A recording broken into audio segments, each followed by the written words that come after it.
ইফাদ মরুর ইফতার শুটিং টিমের আমরা কয়েকজন গত বছরের ধারাবাহিকতায় অনুষ্ঠানটির এয়ারলাইন্স পার্টনার ফ্লাই দুবাইয়ের বিমানে চড়ে বৃষ্টি মাথায় নিয়ে ঢাকা থেকে আকাশে উড়লাম।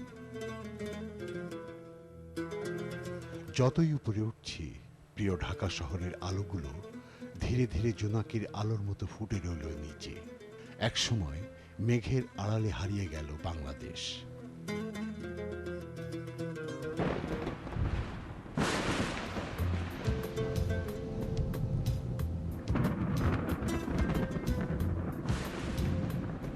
অন্ধকার আকাশে মাঝে মাঝে বিদ্যুৎ চমকাচ্ছে।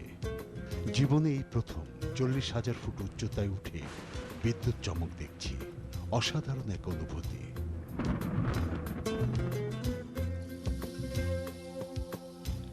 আমাদের ট্রানজিট ছিল দুবাইয়ে, কিন্তু দুবাইতে এসে শুনলাম কাতার সহ মধ্যপ্রাচ্যের অন্যান্য দেশের উপর দিয়ে ভয়াবহ এক ধূলিঝড় বয়ে চলেছে।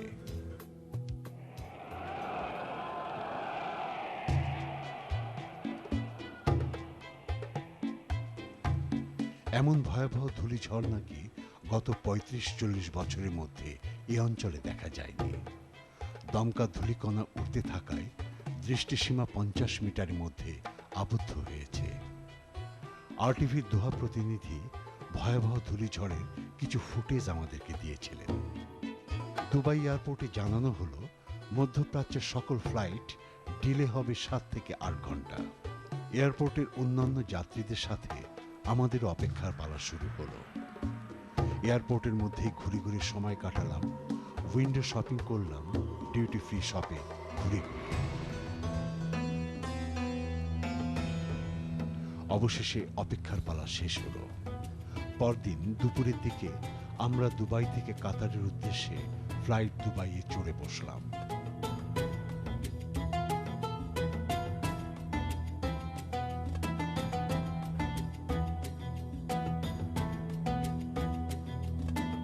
যদিও তখনও দুপুর, তবুও গতরাতে ধূলিঝড়ের রেশ দেখতে পেলাম এয়ারপোর্ট জুড়ে।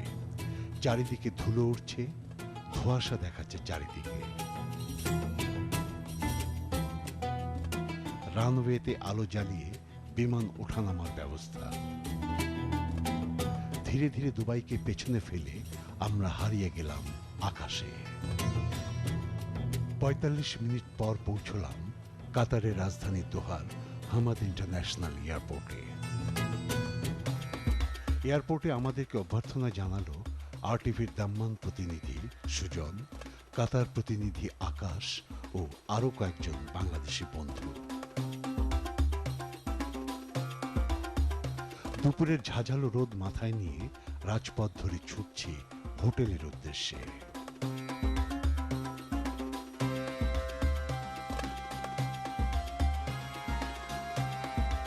সৌদি আরব, ইয়েমেন, ওমান নিয়ে গড়া ভৌগোলিকভাবে বিশাল ভূখণ্ডটি যেন ভারত সাগরের পাড়ে ধ্যানে বসা এক মৌন ঋষি, আর কাতার যেন তার কোলে বসা এক দেবশিশু। দেশটির আকৃতি বাম হাতের 5টি আঙুল একসাথে সোজা করে রাখলে যেমন দেখায়, অনেকটা সেরকম। আর রাজধানী দোহার অবস্থান তখন ঠিক বুড়ো আঙুলের ডগায়।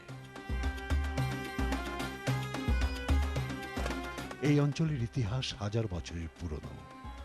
খ্রিস্টপূর্ব প্রাচীন মিশরীয় ভূগোলবিদ টলেমি যখন তার আঁকা বিশ্বের প্রথম মানচিত্র প্রকাশ করেন, তখন মানচিত্রটির আরব উপদ্বীপের অংশে কাতারা নামটি প্রথম নজরে আসে। বিশ্বাস করা হয় আজকের কাতার দেশটি টলেমি বর্ণিত কাতারা থেকেই এসেছে। তেলের খনি আবিষ্কারের আগে এই দেশের অর্থনীতি ছিল প্রধানত মাছ ধরা ও সমুদ্র থেকে মুক্ত আহরণের মধ্যে সীমিত।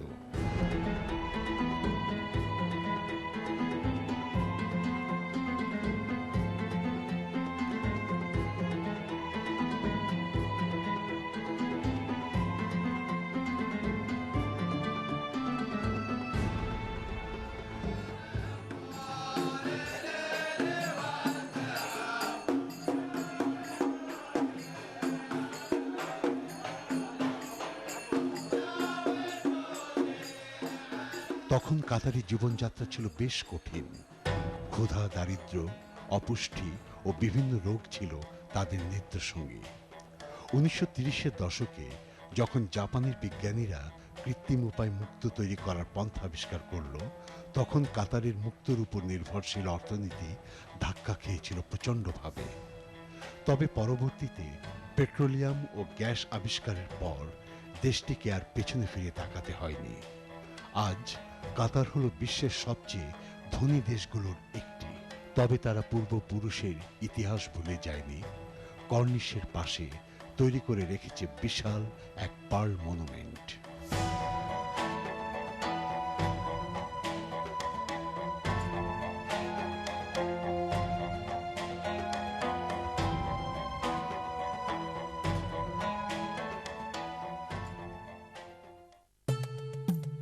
কাতার একটি উত্তপ্ত ও শুষ্ক মরু অঞ্চল। এর ভূপৃষ্ঠে কোনো জলাশয় নেই। প্রাণী ও উদ্ভিদের সংখ্যাও যৎসামান্য। তবে প্রশস্ত রাস্তাঘাট, ফ্লাইওভার আর সুউচ্চ ইমারতে সাজানো অপূর্ব কাতার দেশটি। পর্যটনের অনেক জায়গা রয়েছে এখানে।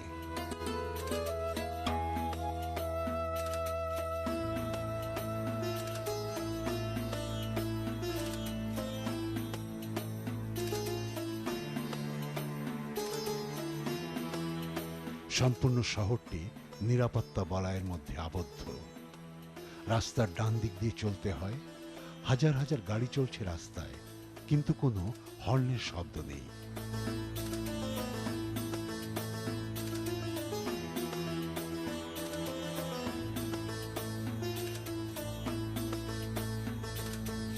গাড়ির জানালা দিয়ে চমৎকার শহরটি দেখতে দেখতে পৌঁছে গেলাম হোটেলে। কিছুক্ষণ বিশ্রাম নিয়ে ছুটব ইফাদ মরুর ইফতার রান্নার শুটিংয়ের স্পটে, যেখানে অপেক্ষা করছেন আজকের রন্ধনশিল্পী তার রেসিপি নিয়ে।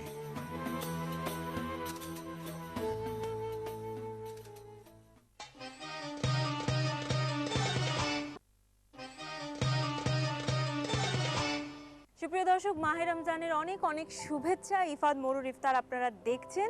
কাতারের দোহায় এই মুহূর্তে আমরা রয়েছি এবং যেমনটি আপনাদের মনে আছে, গত বছরের রমজান মাসে আমরা ছিলাম আরব আমিরাতের দুবাই সহ বিভিন্ন স্টেটে আমরা গিয়েছি। ঠিক তারই ধারাবাহিকতা এবারে চলে এসেছি কাতারের রাজধানী দোহায়। দোহা শহরটি ঘুরে দেখাবো আমরা এই পুরো রমজান মাস জুড়ে, এবং সেই সঙ্গে দোহার যে সকল প্রবাসী বাঙালি আপারা রয়েছেন তাদের সঙ্গে কথা হবে, তাদের সঙ্গে অনেক আলাপচারিতা হবে এবং তারাই কিন্তু পরিবেশন করে দেখাবে আপনাদের জন্য বেশ কিছু মজাদার ইফতারের রেসিপি। এবং সেরকমই একজন এই মুহূর্তে আমার সঙ্গে রয়েছেন, পরিচিত হয়ে নিয়েছি তার সঙ্গে। আসসালামু আলাইকুম আপা। ওয়ালাইকুম আসসালাম।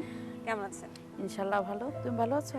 আলহামদুলিল্লাহ। আপনার নামটি জানতে চাচ্ছি। আমার নাম সুফিয়া আক্তার ইয়াসিন, শিল্পী। আচ্ছা, তো শিল্পী আপা, প্রথমত স্বাগত জানাচ্ছি, মাহে রমজানের শুভেচ্ছা জানাচ্ছি আপনাকে। আমাদের দর্শকদের জন্য আপনি আজকে কি তৈরি করে দেখাচ্ছেন? আমি এখানে কাতারের একটা ট্রেডিশনাল খাবার খাসির মজবুজ রান্না করে দেখাবো আজকে। একদম অ্যারাবিয়ান একটি ট্রেডিশনাল ফুড দিয়ে আমরা শুরু করছি, যেটিকে বলা হয় খাসির মজবুজ। এটি তৈরি করতে যা যা লাগছে চলুন দেখে নিই। খাসির মজবুজ তৈরি করতে যা যা লাগবে: খাসির মাংস বড় 4 টুকরা, বাসমতি চাল আধা কেজি, দারুচিনি কয়েক টুকরা, এলাচ কয়েকটি, তেজপাতা কয়েকটি, লবঙ্গ কয়েকটি, সয়াবিন তেল পরিমাণ মতো, পেঁয়াজ কুচি 1 কাপ, রসুন বাটা 3 চা চামচ, আদা বাটা 3 চা চামচ, ইফাদ লবণ স্বাদ মতো, ধনিয়া জিরা জয়ফল জয়ত্রী গুঁড়া 4 চা চামচ, গোলমরিচের গুঁড়া 2 চা চামচ, ইফাদ পানি পরিমাণ মতো, শুকনা লেবু 2টি, গোলাপ জল সামান্য, জাফরান সামান্য এবং টমেটো 1টি। আমরা শুরু করছি তাহলে। প্রথমে কি করছি? প্রথমে আমি গরম মশলা। হ্যাঁ, গরম মশলা, একটু দারচিনি, এলাচি, তেজপাতা, কয়েকটা লং। প্রথমে এখানে এলাচি, দারচিনি, লং, তেজপাতা দিয়ে একটু রোস্টেড করব। রোস্ট করব। জাস্ট এটাকে সেন্টটা বের হওয়ার জন্য। অলরেডি বেরও হচ্ছে। তারপরে আমি এটাকে উঠিয়ে ফেলবো। আচ্ছা, উঠিয়ে আমি তেল দিব। আমি একটু তেল দিব ফার্স্টে, 1 চামচ তেল। তেলটা গরম হবে, এখন আমি পেঁয়াজ দিব। পেঁয়াজটা একটু লাল করব, একটু লাল করব। একটু লাল করব। লাল করার পর আমি বাকি মশলা দেব। তো শিল্পী আপা কতদিন হয়ে গেল আপনার এখানে কাতারে? আমি এখানে 94 থেকে। ও কাতারে। বাবা, প্রায় অলমোস্ট অনেক। 20 ইয়ার্স। হ্যাঁ, হ্যাঁ, অনেক। 20 ইয়ার্স। সেটাই। তাহলে তো মানে অনেক বছর, তাহলে একদম তো ইউজ টু হয়ে গেছেন জি, কাতারের সঙ্গে। হ্যাঁ, কাতারের এখন সাথেই আসলে মনে এখানে হয় মানে এখান থেকে যেতে ইচ্ছে করছে না এখন আর। দেশে যাওয়া হয়। হ্যাঁ, হয়, আমার বছরে 2 বার যাওয়া হয় দেশে। একটু এই আরব দেশে রমজানের ফ্লেভারটা কিরকম হয় একটু জানতে চাচ্ছি। এখানে আসলে রমজানে অনেক মজা। হ্যাঁ। সারাক্ষণ মার্কেট রাত্রে সারা রাত খোলা থাকে, মজার মজার ইফতার, মজার মজার খাবার, শপিং, অনেক আনন্দ এখানে রোজার মাসটা। আচ্ছা আচ্ছা, এখানে আমি দেখেছি সবাই উইকেন্ডে দেখা যায় যে একদম দল বেঁধে হ্যাঁ, ফ্যামিলিরা বিচে চলে যাচ্ছে সবাই কিংবা একটু সবাই শহরের বাইরে পার্কে চলে যাচ্ছে। আমরা প্রতি থার্সডে, ফ্রাইডে, স্যাটারডে তো মাস্ট বাইরে যাবই। প্রায় হয়ে গেছে। আচ্ছা, দেখা প্রায় যাচ্ছে, প্রায় হয়ে হ্যাঁ। গেছে। এখন আমি মশলা দিব। আচ্ছা, একটু 3 চামচ রসুন পেস্ট দিব, 3 চামচ আদা পেস্ট। এখন আমি পাত লবণ দিব, 4 চামচ দিব। তারপরে আমি একটু মুজবুজ মশলা দিব। মুজবুজ মশলা বলে মশলা। থাকে। আচ্ছা, হ্যাঁ, এই মুজবুজ মশলা বলছেন আপনি, জি, এটা তো এখানে অ্যাভেলেবল, বাট জি। এর বিকল্প কি হতে পারে দেশে যারা বানাতে চাইবে? দেশে যারা বানাবে জিরা, গোলমরিচ, ধনিয়া, তারপরে জৈত্রিক, জায়ফল, এগুলো আপনাকে গুঁড়া করে নিতে হবে। গুঁড়া করে নিতে হবে। আচ্ছা, মানে অনেকগুলো মশলার সংমিশ্রণ আছে। জি জি জি, অনেকগুলা মশলা। তারপরে এবার আমি একটু গোলমরিচ দিব, 2 চামচ গোলমরিচ দিব। শেষ। এবং এবার একটু ভালো মতো কষিয়ে নিতে হবে হ্যাঁ, যাতে একটু পুরো একটু কষিয়ে নিতে হবে। মশলাটা একদম জি, মিক্স হয়ে যায়। মিক্স হয়ে যাবে। এবার আমি মাংসটা দিব। বা মাংসের সাইজ বেশ বড় বড় দেখাচ্ছে এখানে, খুব বড় সাইজ করে জি নিতে জি, হবে। এখানে আসলে কাতারিরা পুরা খাসিটাকেই দিয়ে দেয়, এমনকি মাথাটা পর্যন্ত ওরা দিয়ে দেয়। আরে বাবা, ঠিক আছে, হ্যাঁ, Thank আমরা you. দিয়ে দিই। এবার আমি মাংসটা দিব। বেশ বড় বড় পিস করে কাটা, আসলে জি। বড় পিস করে কেটে নিলেই আসলে ওই অ্যারাবিয়ান একটা ফিল পাওয়া ফিল যায়। হয়। জি জি, হ্যাঁ। আর পানি তো লাগবে নাকি? জি, আবার এখন পানি লাগবে। আমি এখন ইফাত পানি দিচ্ছি।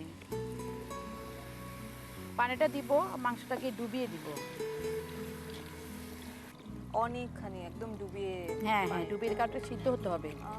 প্লাস এটার থেকে এই ঝোলটা দিয়ে আমি কিন্তু আবার এটা রান্না করব, রাইসটা রান্না করব। আচ্ছা, মাংসটা উঠিয়ে রাইসটা দিব। মানে এটা স্টকটা নিয়ে হ্যাঁ, নিলাম স্টকটা আমরা। নিয়ে নিলাম। আচ্ছা, আর কিছু করতে হবে এখানে? এখন আমি আমার যে ভাজা মশলাগুলো আমি দিয়ে দিব। ওই যে রোস্টেড। হ্যাঁ, রোস্টেড মশলাগুলো দিয়ে দিব। আচ্ছা,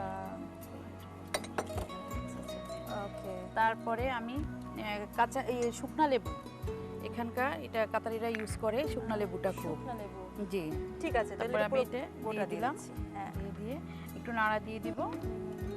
আচ্ছা, শুকনো লেবু কেন দিতে হবে? এটা একটা অনেক সুন্দর একটা গ্রান আসে এটা থেকে, সুন্দর একটা আচ্ছা। সেন্ট, অ্যারাবিক একটা সেন্ট আসে এটা থেকে। ওকে ওকে ওকে, মানে মেন জিনিস হলো এটাই। এখন আমি ঢেকে দিব। ঢেকে নিচ্ছি আমরা। ঢেকে দিব, আমাকে 30 মিনিটস অপেক্ষা করতে হবে। ঠিক আছে, এই পাকে আমরা রাইসটা বলে হ্যাঁ, আপনার এবারে আমি রাইসটা করে ফেলি। হ্যাঁ, হাফ কেজি বাসমতি চালে আমরা গোলাপ জল এবং জাফরান দিয়ে এটা কিছুক্ষণ ভিজিয়ে রাখবো, ভিজিয়ে রাখবো। একটা ফ্লেভার আসার জন্য। ঠিক আছে, গোলাপ জল আর জাফরান। জাফরান দিচ্ছি, বাহ, কালারফুল হওয়ার জন্য জিনিসটা। চালটির মধ্যে আমরা তাহলে এখন জাফরান অ্যাড করে জাফরান দিচ্ছি। আর গোলাপ জল দেব। গোলাপ জল, এটা আসলে কালার আর ফ্লেভারের জন্য করব।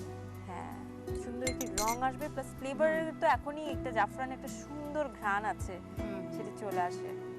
এটা কতক্ষণ এভাবে রাখবো আমরা? এটা আমি রাখবো 20 মিনিট। 20 মিনিটের মতো।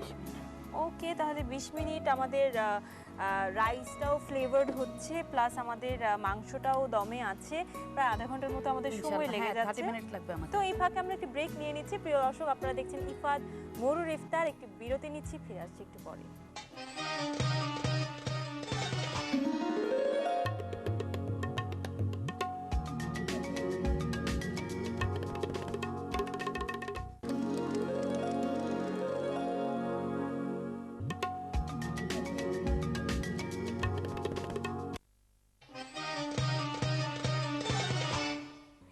বিরতির পর আবারও ফিরে এসেছে। আপনারা দেখছেন ইফাদ মরুর ইফতার এবং খাসির মুজবুজ তৈরি করে দেখাচ্ছিলেন আমাদের শিল্পী আপা, এবং আমাদের স্টক রেডি হয়ে Ready হয়ে গেছে। গেছে। আমরা মাংস সিদ্ধ করে আমরা উঠিয়ে ফেলেছি, কাজে আমরা এখন রাইসটি বোধহয় অ্যাড করে জি, দিতে পারি। এখন আমি রাইসটা দিব।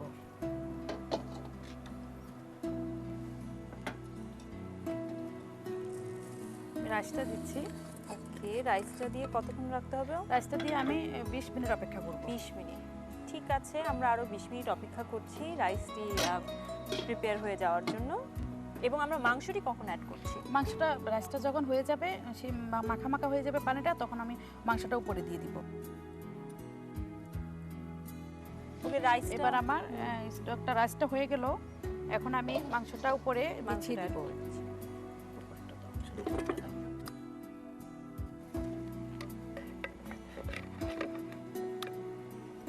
তো মাংস অলরেডি সেদ্ধ হয়ে আছে, তারপর আমরা কতক্ষণ রাখবো? এই তো 10 মিনিট। 10 মিনিট।